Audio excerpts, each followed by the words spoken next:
Here's a quick little AC video on a 79 Pathfinder, and I have one of these Dodge thingamajiggers with the hot rod engine.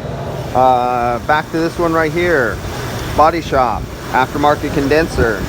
The aftermarket condenser, let's see if I can focus in on the lower fitting way down there. Way down there. You see that silver? If you could see the fitting down there, let me try to focus it. Okay, if you could see that fitting, you see the silver, that's lopsided. It's not seating all the way. To the left-hand side is the nut that draws it down, so it should be flat, but it's open.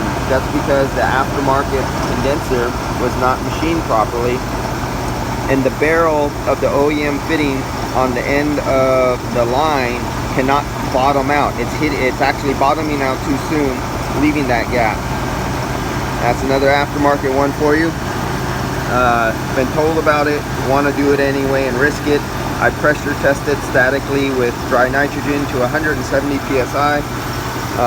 It passed that test. They did not change the receiver dryer. They used the same old receiver dryer is in use here. The fan shroud is broken. It's missing about a whole foot. The fan shroud is snapped off.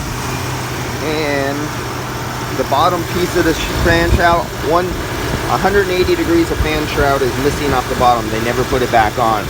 So this is really going to suffer in hot weather. And look at the wobble. I don't know if the phone, looking at the screen of the phone, it barely picks it out, but the fan is actually wobbling like this. And it's either a bent nose tip or a thermal fan clutch or the fan. Literally the whole truck is vibrating because of the fan. And if this was all this was gonna be sent out with the customer.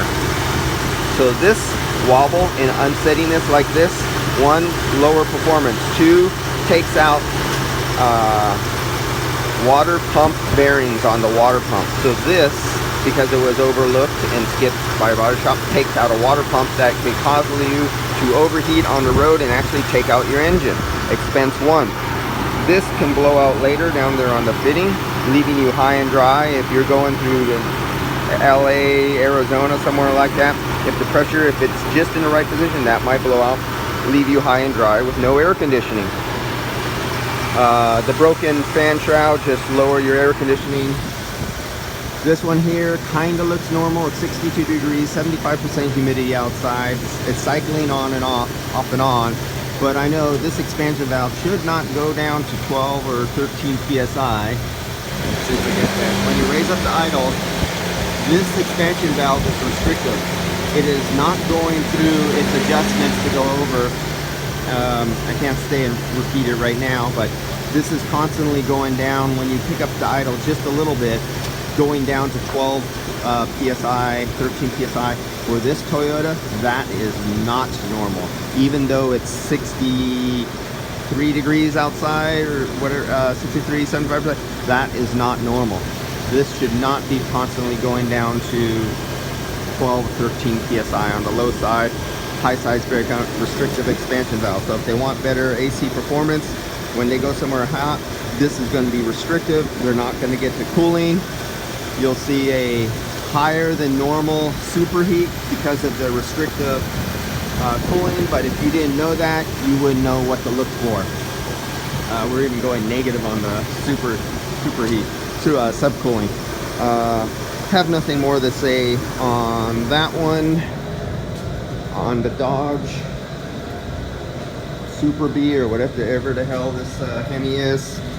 This is not like the Wildcat that has the glycol and the supercharger and everything like that. We're stable.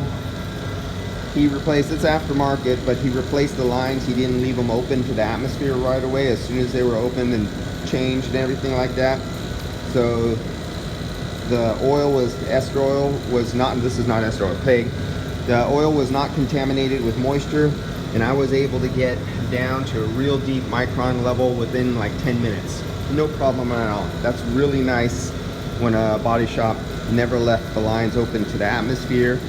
I literally can see the ocean down here, and this place is always 75 to almost 100% humidity in the mornings as the fog is pushed in. So that one went beautifully. That has work to be done on it. So that's it up for this video. Catch you guys on the next one.